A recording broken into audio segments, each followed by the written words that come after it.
Hello, मी रुपाली तुमचे speed maths with वेदाजमध्ये स्वागत करते. आज आपण स्क्वेअरिंग कसं काढायचं ते बघणार आहोत.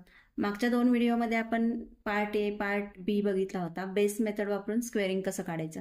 तर आपले बेस नंबर्स आहेत 10, 100, 1000, 10,000. आज आपण बघणार आहोत पार्ट सी आणि बेस नंबर्स वापरून आपण कसं काढायचं. तर आपण एक उदाहरण घेऊन बघूया. आपण एक उदाहरण घेऊया. 88चा स्क्वेअर काढायचा आहे आपल्याला. तर 88 कोणत्या संख्ये बेस नंबर जवळ आहे, तर 100 जवळ आहे. तर 100 मायनस 12 केलं की 88 येतं. तर आपण 88 मायनस 12 करणार, म्हणजे -12 करणार आहे आपण इथं. तर 88 मायनस 12 केलं, आन्सर आलं 6. 8 मायनस 1 7 आणि 12 इंटू 12 करायचं आहे आपल्याला. 12 इंटू 12 येते 144. पण आपली संख्या आहे 2 डिजिट नंबरची, 2 डिजिटची, आणि आपलं आन्सर आलंय 12 इंटू 12 आलं 3 डिजिट नंबर. तर आपण हा जो 1 आहे तो कॅरी फॉरवर्ड करणार आहे, म्हणजे आपण हा 76 मध्ये ऍड करणार आहे. तर 76 प्लस 1 केलं की 77 येतं, आणि हे 44 आहेत ते आपण ॲज इट इज लिहिणार आहे. तर 88चा स्क्वेअर आला 77 44. आपण 1 कॅरी फॉरवर्ड करणार आहे 76 मध्ये. समजलं. अजून एक उदाहरण घेऊन बघू आपण. आपण 81 घेऊन बघू.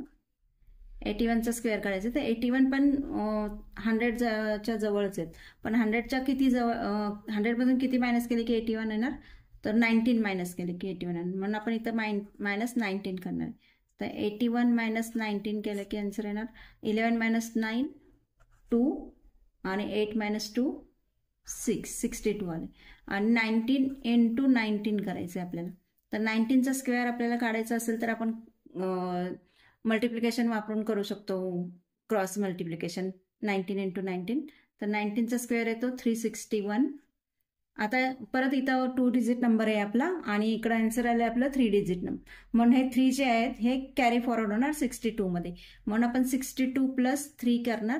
62 प्लस 3 आले 65, आणि हे 61 आपण ॲज इट इज लिहिणार, म्हणजे 81चा स्क्वेअर आला 65 61. समजलं मित्रांनो. आता इथं आपल्याला हे 19चा स्क्वेअर पार्ट नसतो, आपल्याला फक्त 10, 12, 11, 12 एवढे स्क्वेअर पार्ट असू शकतात, किंवा 20 पर्यंत पार्ट असू शकतात. म्हणून हे 19चा स्क्वेअर खूप अवघड जातं आपल्याला हे करायला. म्हणून आपण ही जी मेथड आहे ही एवढ्या मोठ्या संख्येसाठी आपण गॅप असेल 100मध्ये आणि 19चा असेल, 20चा असेल, 30चा असेल, तर ही पद्धत आपण नाही वापरणार. आपण तिथं क्रॉस मल्टिप्लिकेशनच करणार, म्हणजे 81 इंटू 81 करून क्रॉस मेथडची शिकवलेली आहे, त्यांनी करून आपण स्क्वेअर काढणार. पण असा सुद्धा आपल्याला स्क्वेअर निघू शकतो, पण आपल्याला हे मोठी संख्या इकडे येते त्यामुळं ह्याचा स्क्वेअर आपल्याला पार्ट असतो किंवा नसतो, किंवा मग इथं पण तुम्ही क्रॉस मेथड वापरून मल्टिप्लाय केलं तरी चालेल. तर 81चा स्क्वेअर आला 65 61. आपण अनेक उदाहरण घेऊन बघूया.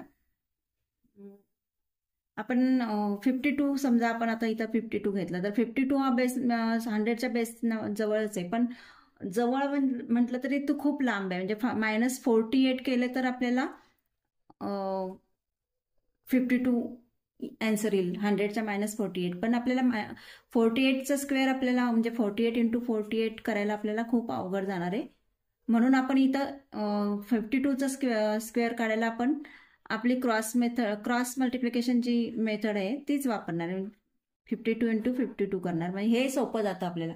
पण हे जर संख्या समजा जवळ असतील, 100च्या 1000च्या अगदी जवळ असतील, 5 6 7 अशा जवळ असतील, म्हणजे -7 करून, -6 करून, +6 करून, किंवा +8 करून, 10 पर्यंत, किंवा जास्तीत जास्त आपण 13 15 पर्यंत पण करू शकतो. पण खूपच अंतर असेल तर आपण हीच मेथड, क्रॉस मेथडच वापरू शकतो, जी तुम्हाला शिकवली होती मी पहिल्यांदा. क्रॉस मेथड IXI, म्हणजे I म्हणजे 2 इंटू 2 4, आणि X म्हणजे 5 2 जार 5 2 जार 10 प्लस 10 20 आलं, कॅरी फॉरवर्ड 2 आलं, आणि 5 5 I म्हणजे 5 5 5 5 जार 25 प्लस 2 म्हणजे 27. ह्या मेथडनीच हा काढायला सोपा जातो. आपण बेस मेथड केव्हा वापरणार आहे, जेव्हा अगदी जवळ असेल, नंबर अगदी जवळ असेल, 100च्या 10च्या 1000च्या, तेव्हाच वापरणार आहोत. समजलं मित्रांनो. आज आपण बेस मेथड वापरून स्क्वेअर कसे काढायचे ह्याचे पार्ट 3 होते, ABC. ते तिन्ही पण आपले बघून झालेले आहेत. तर तुम्ही माझ्या मागच्या पण व्हिडिओ बघा, पार्ट A, पार्ट B, म्हणजे तुम्हाला समजेल की बेस मेथड वापरून स्क्वेअरिंग कसं काढायचं ते.